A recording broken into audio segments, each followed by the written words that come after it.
नमस्कार. पुन्हा एकदा आपले सर्वांचे स्वागत आहे. सरकारी कर्मचाऱ्यांसाठी आनंदाची बातमी.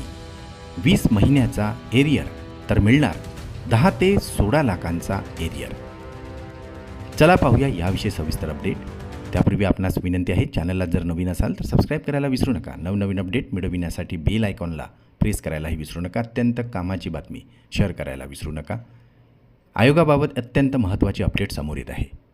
कर्मचाऱ्यांना मिळणार 10 ते 16 लाखांचा एरियर. तर सरकारी कर्मचाऱ्यांना होणार फायदाच फायदा. सरकारी कर्मचारी आता 8व्या वेतन आयोगाची वाट पाहत आहेत. 8वा वेतन आयोग लागू झाल्यानंतर कर्मचाऱ्यांचा पगार चांगलाच वाढणार आहे. जोपर्यंत 8वा वेतन आयोग प्रत्यक्षात लागू होत नाही तोपर्यंत कर्मचाऱ्यांना एरियर दिला जाणार आहे. दरम्यान कर्मचाऱ्यांना लाखो रुपयाचा एरियर मिळणार आहे. वेतन आयोगाबाबत कर्मचाऱ्यांनी अनेक मागण्या केलेल्या आहेत. यातील महत्त्वाची मागणी म्हणजे फिटमेंट फॅक्टर.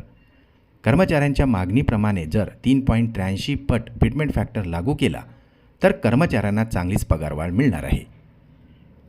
8वा वेतन आयोग 1 जानेवारी 2026 पासून लागू झालेला आहे. त्यामुळे तेव्हापासूनचा एरियर कर्मचाऱ्यांना मिळणार आहे.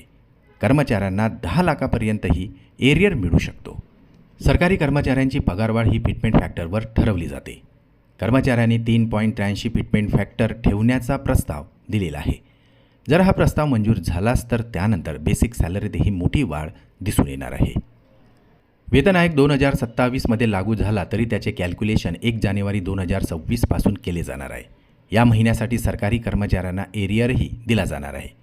जर सप्टेंबर 2027मध्ये वेतन आयोग लागू झाला तर 20 महिन्याचा एरियर कर्मचाऱ्यांना मिळू शकतो.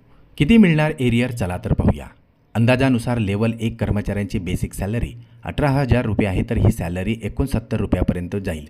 यामध्ये 51,000 रुपयांचा फरक असेल. त्यामुळे 20 महिन्याचा 10.2 लाख रुपये मिळू शकतो. लेवल 2च्या कर्मचाऱ्यांना 11.27 लाख रुपये, लेवल 3 कर्मचाऱ्यांना 12.29 लाख रुपये, लेवल 4च्या कर्मचाऱ्यांना 14.14 लाख रुपये, तर लेवल 5च्या कर्मचाऱ्यांना 16.54 लाख रुपये एरियर मिळू शकतो. जर कर्मचाऱ्यांच्या मागण्या मान्य केल्या त्यानंतरच कर्मचाऱ्यांना एवढा एरियर मिळण्याची शक्यता आहे. फिटमेंट फॅक्टरवर पगारवाढ आणि परिणामी एरियर अवलंबून असतो. त्यामुळे कर्मचाऱ्यांना आता नक्की किती रुपयांचा एरियर मिळणार याबाबत अजूनही स्पष्टपणे अधिकृत माहिती समोर आलेली नाही.